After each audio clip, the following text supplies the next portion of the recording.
Voici le début d'une histoire très longue, le règne très important des Antonins. La dynastie des Antonins, ce sont des empereurs dont le règne le plus important a été au IIe siècle après Jésus-Christ. Ils sont beaucoup moins dérangés que Claude, Caligula ou Néron. Ils sont considérés comme des souverains qui ont réconcilié Rome avec l'âge d'or, comme à l'époque d'Auguste. La dynastie des Antonins est composée de Nerva, Trajan, d'Adrien, Antonin, Marc Aurèle et Commode. Le seul qui ne sera pas gâté par la nature sera Commode, par son physique et sa santé mentale désavantageuse à cause des nombreuses consanguinités dans sa famille. Nous allons commencer directement avec Trajan, car il a conquis la Dacie, l'actuelle Roumanie, de nombreuses fois pendant son règne, en 101, 102, 105, 107. Il fut amené à de grands travaux comme le Forum de Trajan, qui fait 300 mètres de long, 185 mètres de large et qui est sur la colline Quirinale. Il construisit aussi la colonne Trajane, qui fait 17 tambours de marbre bleu de Luni, et aussi les thermes Trajan. Il agrandit le port d'Ostie, car celui de Claude était trop petit. Il a été favorable aux écrivains comme Pline le Jeune ou Tacite. Bien qu'il soit marié, il aimait la compagnie des jeunes hommes. La dernière chose qu'il fit avant sa mort fut pour sa femme Plotine. Allons voir ses dernières volontés avant qu'il termine son agonie. Dépêchons-nous.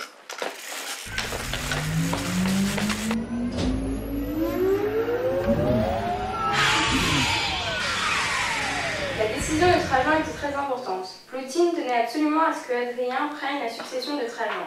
S'il disait non, sa femme ne serait pas du tout contente. Trajan n'avait pas de fils, pas d'héritier. Il avait beau être marié avec celle-ci, il ne lui avait jamais donné d'enfant parce qu'il passait le plus clair de son temps avec des jeunes gens, comme je vous l'ai déjà dit. Mais cela ne semblait pas déranger Plotine, qui elle commençait à se prendre d'affection pour cet Adrien, qui devint son fils adoptif par la suite. Je vous en supplie, ma chère, vous ne pouvez pas m'obliger à faire cela. Depuis que ce jeune petit m'a trompé en me volant mon favori, je n'ai plus confiance en lui. Trajan, tu es sur ton lit de mort, tu ne sais plus ce que tu dis. Bien sûr que si. Je t'en prie, laisse à Adrien l'honneur de prendre ta succession. Pas question. C'est même pas excusé. Tu peux bien laisser ton orgueil de côté pour une fois. Cet Adrien peut être un très bon successeur, un empereur qui prendra la suite de tes projets et de tes lois. Il a appris l'art de la guerre à tes côtés. Je t'en supplie, sinon tu le regretteras toute ta vie. En même temps, tu vas mourir, donc tu t'en fiches, mais quand même. Bon, d'accord. C'est bien pour te faire plaisir, hein.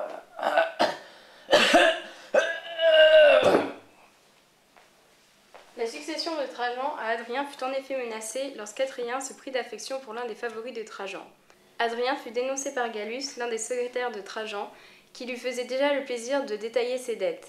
Une rancune stupide s'installèrent entre Adrien et Trajan. En effet, Trajan voulut déshériter Adrien, mais de nombreux amis l'en dissuadèrent. Allons rejoindre Adrien chez lui. Après la mort de Trajan, Adrien prit le trône sans avoir le même goût pour la politique et la guerre que son prédécesseur.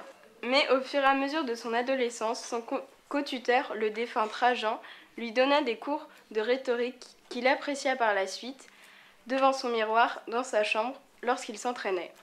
Même avant que Trajan meure, Adrien se voyait déjà empereur. Miroir, miroir, dis-moi qui fait le plus beau des discours. Dis-moi celui qui dit les plus belles paroles. Je vais vous raconter une petite anecdote. Un jour, Adrien devait faire un discours devant son armée, mais il avait perdu son manteau de laine, celui que les tribuns portaient mais que les empereurs ne portaient pas. Il était debout sous la pluie, passant sa main sur son front pour essuyer quelques gouttes de pluie ruisselante. Cela dit, c'était un privilège réservé uniquement aux empereurs, car ces derniers ne pouvaient rien ajouter à leur toge, qu'il vente, qu'il pleuve ou qu'il neige.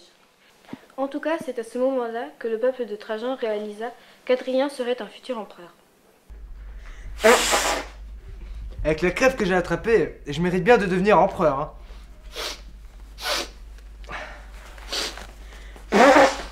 Adrien laissa la politique expansionniste de ses prédécesseurs et fortifia les frontières de l'Empire. Fini les conquêtes.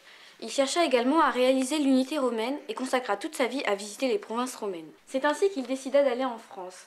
Au début à Lyon, où il fit faire une monnaie à son effigie, il y grava les mots suivants: Humanitas, Felicitas, Libertas. Il construisit un aqueduc, un odéon et un théâtre. Puis par la suite, il alla à Nîmes, où il construisit une basilique en l'honneur de Plotine, sa mère adoptive. Mais son peuple commençait à se demander quand allait finir ses voyages. Reviendras-tu dire Oui. au moins le sais-tu. Je reviendrai lorsque j'aurai réussi à rendre hommage à une personne qui m'est chère, que j'ai rencontrée pendant mes voyages et dont je suis tombé sous le charme. Antinoüs, un jeune homme merveilleux, qui est mort il y a peu de temps, noyé dans le Nil. J'ai donc décidé de baptiser cette ville Antinopolis et créer une nouvelle métropole grecque, pas loin de la mer Rouge, Antinoé.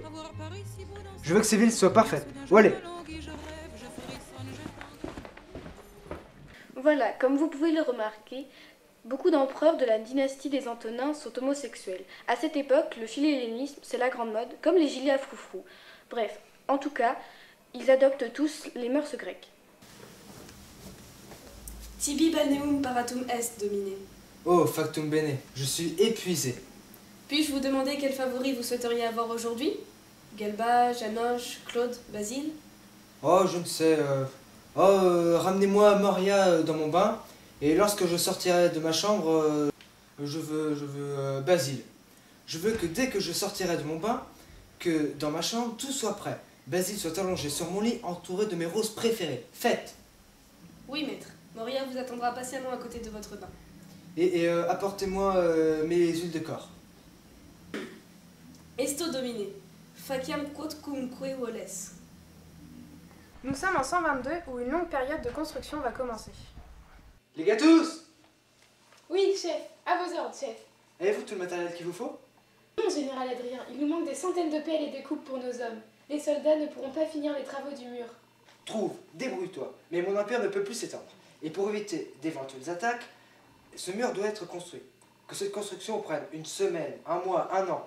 Je veux que ce mur soit fait. Et réquisitionne, s'il le faut, au nom de ton vénéré empereur, tout le matériel dont tu as besoin dans les maisons voisines à mon forum. Comme vous le voyez, Adrien était décidé à construire son mur. Que cela lui prenne toute sa vie, il s'en fichait.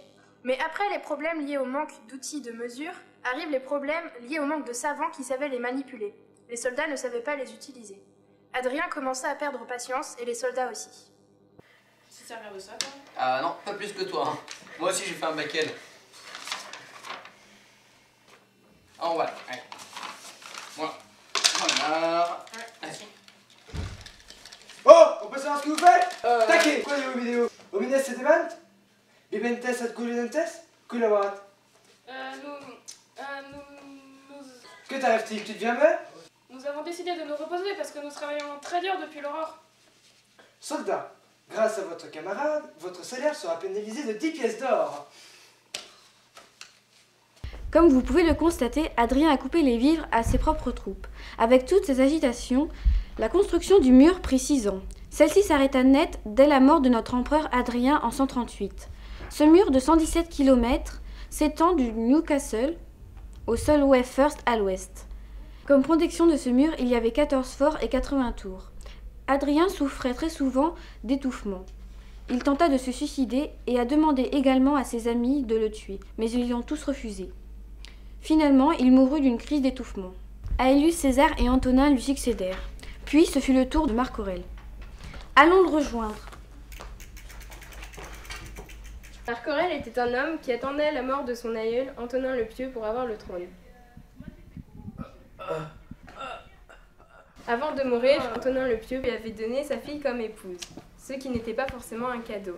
Elle n'a cessé de le faire cocu, mais il n'a jamais semblé s'en préoccuper, sans doute parce qu'il était un grand philosophe. Faustine lui avait même donné à porter des cornes qui auraient fait pâlir la plupart des reines finlandais. Ma chère épouse Faustine, je suis tellement heureux que tu sois bien aimée. Et moi donc, pour te prouver mon amour, je t'offre ceci. Des cornes de reine. Des cornes? Mais pourquoi merci. Marc Aurèle écrivit un livre, Les Pensées, qui fut considéré comme le 5e évangile. Il écrit ses pensées lors de guerres, entre de batailles non souhaitées, et décrit ses délations honteuses. Il montra dans ce livre qu'il était un empereur doué pour le gouvernement des hommes, mais aussi pour la réflexion philosophique. C'était un philosophe stoïcien.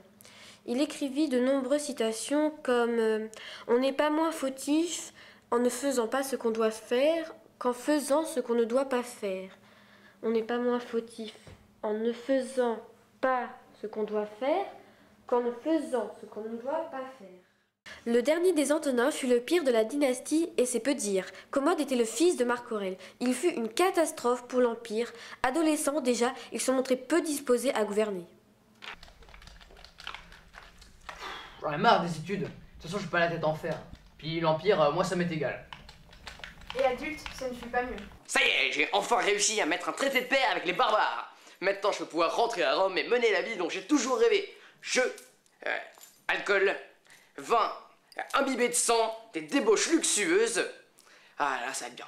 Mes chers favoris, j'aime beaucoup le Sénat, mais je vous lègue tous les pouvoirs que j'ai. À cause de cela, la corruption et la duperie s'installèrent dans les rouages de l'État. Tout ce qui faisait la gloire de Rome fut compromis avec ses 18 ans de règne. Les seuls qui y trouvèrent leur compte étaient les chrétiens, car sa concubine préférée était chrétienne, donc il les laissa tranquilles. Donc voilà, c'est fini pour les Antonins. À bientôt!